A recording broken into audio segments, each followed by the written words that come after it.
Om Shanti 4/8/72। Serviceable, sensible और एसेंसफुल की निशानियाँ। 3 शब्द बाबा ने लिए हैं और तीनों को डिटेल्स में एक्सप्लेन किया है। कहा है चेक करो अपने आप को सर्विसेबल, सेंसिबल और एसेंसफुल समझते हो। बाबा ने कहा ब्रह्मा बाबा एक सिंबल है, एक आइडल है। बाप समान हमें बनना है तो चेक करना है। जैसे सर्विसेबल ब्रह्मा बाबा थे, जैसे सेंसिबिलिटी ब्रह्मा बाबा में थी और जितने एसेंसफुल ब्रह्मा बाबा थे, ऐसे मैं हूँ। इसके लिए पहले समझना होगा कि बाबा की नज़रों में सर्विसेबल क्या है, बाबा की डेफिनेशन में सेंसिबल का मतलब क्या है और एसेंसफुल का मतलब क्या है। जो सर्विसेबल होगा उसका हर संकल्प, हर बोल, हर कर्म सर्विस करने के योग्य होगा। सर्विसेबल शब्द का मतलब ही सर्विस करने के योग्य होता है। मैं एफर्ट्स डाल करके सर्विस कर रहा हूँ, ये सर्विसेबल नहीं हुआ। मेरी स्थिति उतनी ऊंच है कि मेरा हर थॉट, हर शब्द और हर कर्म सर्विस करने के लायक हो। और डिटेल में चलते हैं। बाबा ने कहा हर संकल्प, हर बोल और हर कर्म। 3 पॉइंट्स दिए। हर संकल्प। अब हर संकल्प सर्विसेबल कब होगा? जब हर संकल्प में सेवा समाई हो, हर संकल्प में विश्व कल्याण की भावना समाई हो। जो आत्मा मुझसे मिले, दिन भर में जो भी मेरे कॉन्टैक्ट्स में आए, चाहे मैं समर्पित हूँ या लौकिक में अपना काम करता हूँ, किसी न किसी वजह से दुनियावी आत्माएं हमारे संपर्क में आती है, ब्राह्मण आत्माएं हमारे संपर्क में आती है। जब मैं विश्व सेवाधारी आत्मा रहूँगी, हर आत्मा को मेरे द्वारा कुछ मिलेगा, उनकी सर्विस होगी। दूसरा है हर बोल। ज्ञान को मैं अपने अंदर जब अच्छी रीति धारण करूँगा, ज्ञान रतन अच्छे इकट्ठा करके रखूँगा। दिन भर में जब हम ब्राह्मण लाइफ जीते हैं तो कितनी आत्माएं हमारे सामने अपनी समस्या लेकर आती है, उसका निवारण चाहती है। उस समय जो ज्ञान रतन का खजाना हमने अपने साथ जमा कर रखा है, उसमें से खोज कर निकाल कर उन्हें किस खजाने की ज़रूरत है, उस समय कौन सा पॉइंट उनकी सबसे ज़्यादा मदद करेगा। यह हुआ हर बोल। तीसरा है हर कर्म। जब मेरा हर कर्म बाबा की याद में जुड़ा होगा, चाहे कोई साधारण काम भी कर रहा हूँ, चाहे कोई लौकिक काम भी कर रहा हूँ, उसमें बाबा की याद जुड़ी हो। अब चेक करना है कि क्या मेरा हर संकल्प, हर बोल और हर कर्म सर्विसेबल का है। बाबा कहते हैं जो सर्विसेबल होगा वह समय भी हर सेकंड मनसा वाचा कर्मणा सर्विस में ही व्यतीत करेंगे।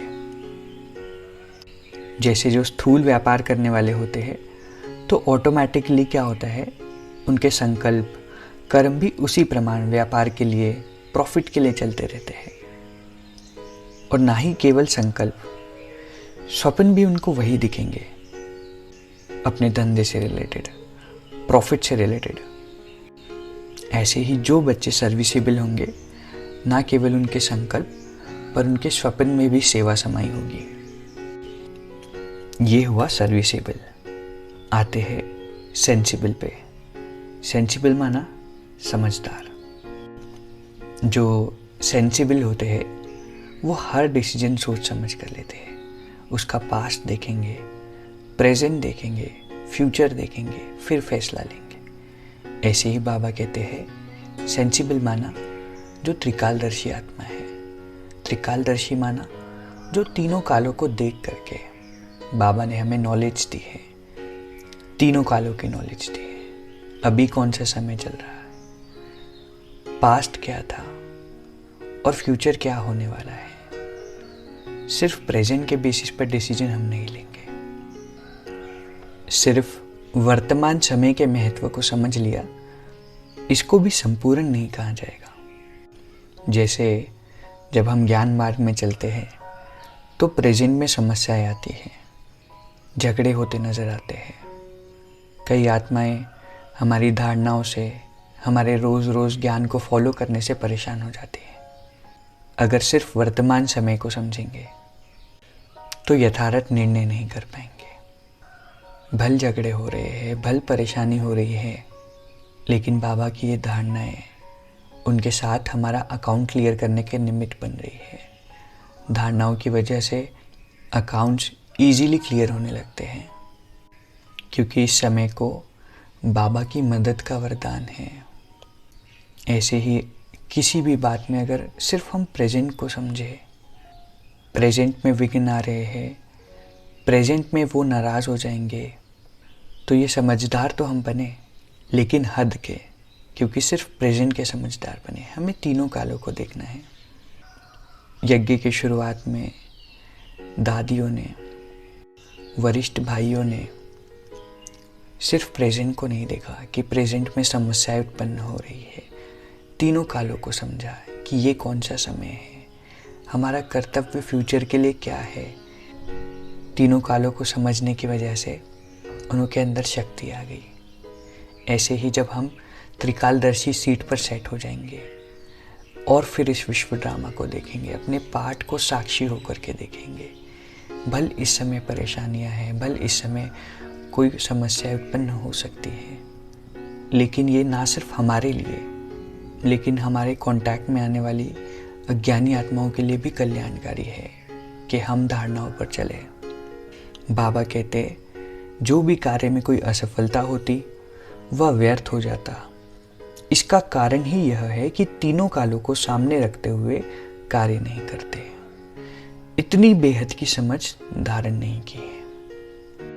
इसी कारण वर्तमान समस्याओं को देखते हुए घबरा जाते हैं और घबराने के कारण सफलता पा नहीं सकते।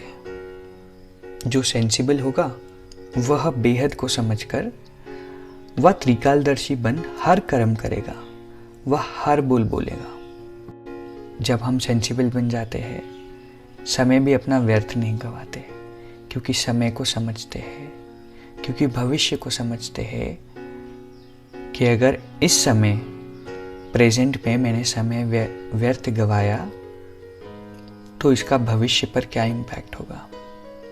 तो जो सेंसिबल होगा वह समय, संकल्प व बोल को व्यर्थ नहीं गवाएंगे। सिर्फ सुनना नहीं है, साथ में चेक करते हैं सारा दिन में मेरा कितना समय वेस्ट होता है, कितने व्यर्थ के संकल्प चलते हैं, समर्थ संकल्प कितने कम चलते हैं। मेरे बोल, क्या व्यर्थ बोल मैं बोलता हूँ, चेक करते हैं। चेक करने के साथ साथ एक प्रण करते हैं अपने आप से और बाबा से कि मैं सेंसिबल आत्मा बनूंगा, समय को वेस्ट नहीं गवाऊंगा, सारे डिसीजंस त्रिकालदर्शी होकर लूंगा, वर्तमान समय के प्रभाव में आकर कोई भी डिसीजन नहीं लूंगा। जैसे दुनिया में जो धन को वेस्ट करते हैं तो कहा जाता है कि इनको समझ नहीं है, ऐसे ही ब्राह्मण जीवन में मुझे कुछ खजाने बाबा से मिले हैं। उस खजाने को हमें वेस्ट नहीं करना है। समय का खजाना, संकल्पों का खजाना, ज्ञान, गुण, शक्तियों का खजाना। जो सेंसिबल होंगे वह कभी भी व्यर्थ के संग के रंग में नहीं आवेंगे। सामने वाला खींचेगा, व्यर्थ खींचेगा, टाइम पास करने का मन होगा, पर अगर मैं सेंसिबल आत्मा हूँ तो मैं किसी भी व्यर्थ के खिंचाव के में नहीं आऊँगी, वातावरण के वश नहीं होंगी। क्या करे, मैं तो अभ्यास करता हूँ, लेकिन वहाँ वातावरण ही ऐसा था।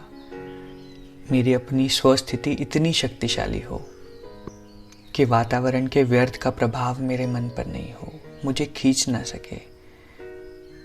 तो जो सेंसिबल आत्मा होती है या त्रिकालदर्शी आत्मा होती है, बाबा कहते हैं कि कल पहले की स्मृति भी स्पष्ट रूप में उनको होगी। कल पहले हमने सेम पार्ट निभाया है, सेम किरदार निभाया है। त्रिकालदर्शी आत्माओं को कल पहले की स्मृति स्पष्ट होगी, क्लियर होगी। देखिए कितनी बड़ी बात है। यज्ञ में जब कोई भी बड़े डिसीजंस लेने होते थे, निर्वैर भाई जी अपना अनुभव सुनाते हैं। यज्ञ में कई बार बहुत बड़े बड़े डिसीजंस लेने होते थे। कितना बड़ा हॉल बनाना चाहिए, डायमंड हॉल कितना बड़ा हो, कितनी कैपेसिटी हो, कोई प्रॉपर्टी खरीदनी हो, कोई निर्माण करना हो। जब बाबा से पूछते तो बाबा कहते बच्चों साइलेंस में बैठ जाओ और कल पहले के सीन को इमर्ज करो, और जो फैसला तब लिया था वो फैसला अब लो। ड्रामा में चीट कोड्स है और बहुत सारे यज्ञ के बड़े बड़े फैसले इस आधार पर लिए गए। साइलेंस में चले गए, कल पहले की स्मृति को इमर्ज किया, फिर याद आया ये फैसला हमने लिया था। एग्जैक्टली वो डिसीजंस लिए गए। तो बाबा कहते हैं जो त्रिकालदर्शी होंगे उन्हें कल पहले की स्मृति क्लियर होंगी, स्पष्ट होगी। लेकिन इतनी ऊंच स्टेज चाहिए। तीसरा है एसेंसफुल। एसेंस माना किसी भी बात का सार। आज के समय में दुनिया बहुत विस्तार में जा चुकी है। मनुष्य आत्माएं कितनी बढ़ गई है, किसी भी चीज़ की डिटेलिंग कितनी बढ़ गई है, ब्राह्मण परिवार में कितना विस्तार हो गया है, ज्ञान को सुनाने के लिए कितनी वैरायटी सोल्स निकल चुकी है, कितने भिन्न भिन्न तरह से ज्ञान को सुनाते हैं, कितनी मिक्सचैरिटी मनमत और श्रीमत की हो गई है। लेकिन जो एसेंसफुल होगा वो ज्ञान के सार में टिका रहेगा, विस्तार को जानने के बाद भी सार की स्थिति में रहेगा। ज्ञान का सार है रूहानियत,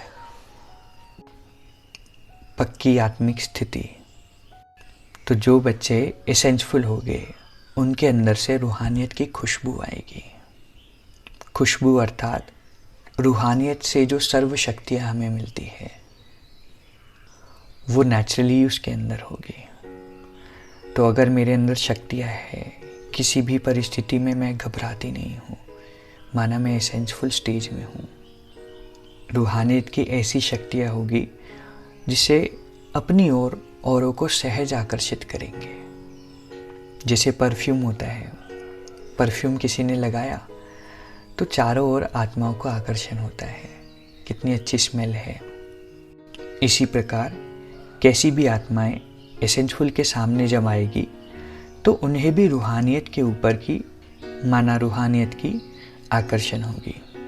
जिनमें रूहानियत की विशेषता है वो दूर रहकर भी आत्माओं को आकर्षित करेंगे। उनकी वाइब्स लोगों को इंस्पायर करेंगी, उनकी वाइब्स आत्माओं को खींचेगी। जैसे जब हम मनसा सेवा करते हैं, मनसा शक्ति के आधार पर प्रकृति का जब कल्याण करना होता है, मनुष्य आत्माओं का जब कल्याण करना होता है, तो ऐसा नहीं कि स्थूल रूप में प्रकृति के सामने जाएंगे और फिर प्रकृति को, मनुष्य आत्माओं को वाइब्रेशंस देंगे। एक जगह पर बैठकर सारे विश्व को साकाश दे सकते हैं। एक जगह पर बैठकर मनसा की शक्ति द्वारा एक एक जगह पर जाने की दरकार नहीं रहती। ऐसे ही दूर बैठे हम आत्माओं को भी आकर्षित करेंगे। दूर बैठे भी रूहानियत की शक्ति से बाप का परिचय, वह बाप का जो मुख्य संदेश है वह मनसा द्वारा भी उनके बुद्धि में टच कर सकते हैं।